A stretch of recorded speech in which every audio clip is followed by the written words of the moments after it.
Hello friends, welcome back to my channel. In last tutorial we have seen how to create first JMeter script. If you have not watched that video, I will share the link of that video in description box as well as in above I button. So in that video I promise with you all that I will explain config of the element in details in separate videos. So here I come with the first component, thread group. So let's get started. So we will start by adding thread group to our test plan. For this, just right click on test plan, add threads, thread group. So what is the thread group? Thread groups determines the number of neutral users that the JMeter will simulate when executing the test plan.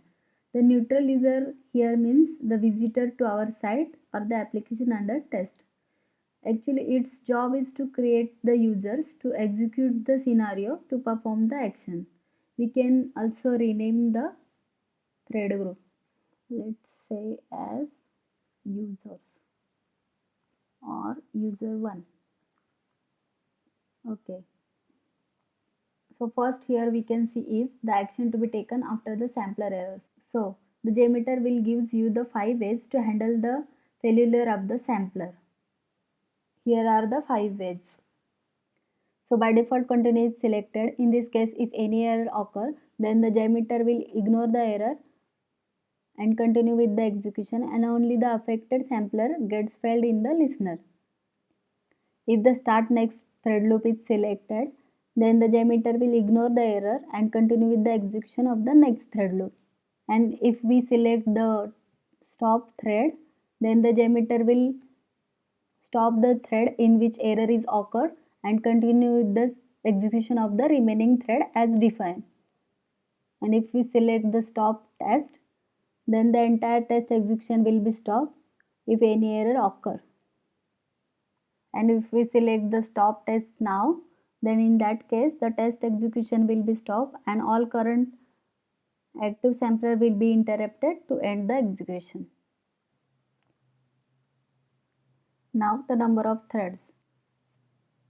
Number of threads, which is the number of concurrent threads or the number of concurrent users which you want to simulate for the execution. So ramp up period in seconds. So this is the time that it takes all the users in the thread group to go from 0 users to the users defined in the number of thread field. For example, if the thread count is 10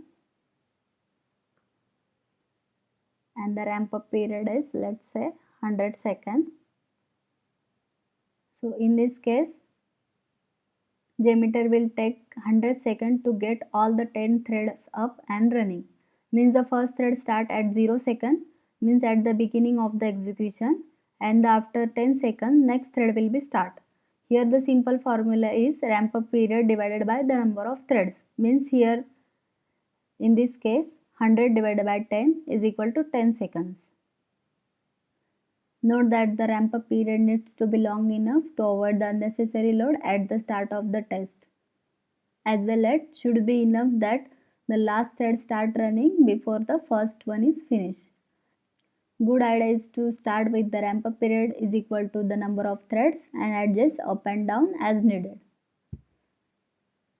Then we have the loop count, which is the number of iteration for each thread. By default the loop count is 1. If we select the forever, then it keeps executing same script in the loop until you manually stop the execution. Next is delay thread creation until needed. So if this option is selected, then the ramp up delay and the startup delay are performed before the thread data is created. And if not,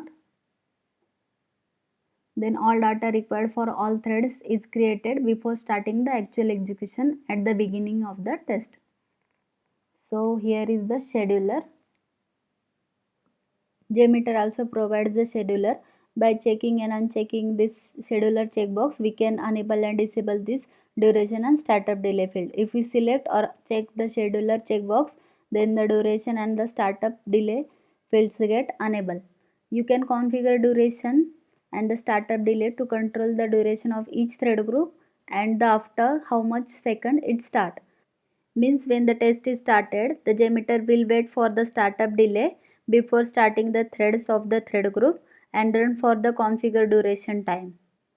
You can set the duration for the situation. Let's say if you want to hit the URL or the server with the constant load.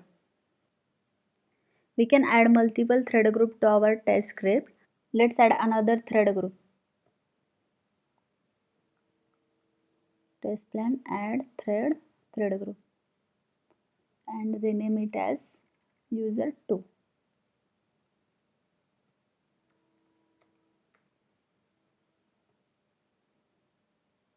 So what will happen if I run this test? Which thread group will be executed first? So by default they run parallelly. This means both thread group will start at the same time. But what if the thread group 2 is depend on the thread group 1? Means scenario from the thread group 2 will require data from the thread group 1.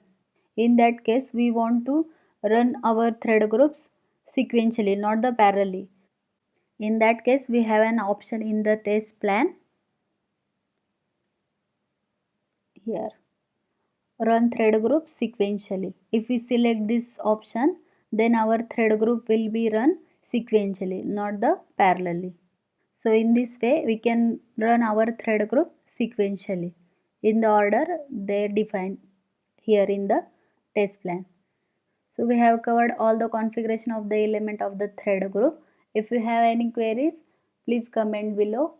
So thanks for watching my video. Please like the video and share with your friends. Also subscribe to my channel if not done already. Thank you.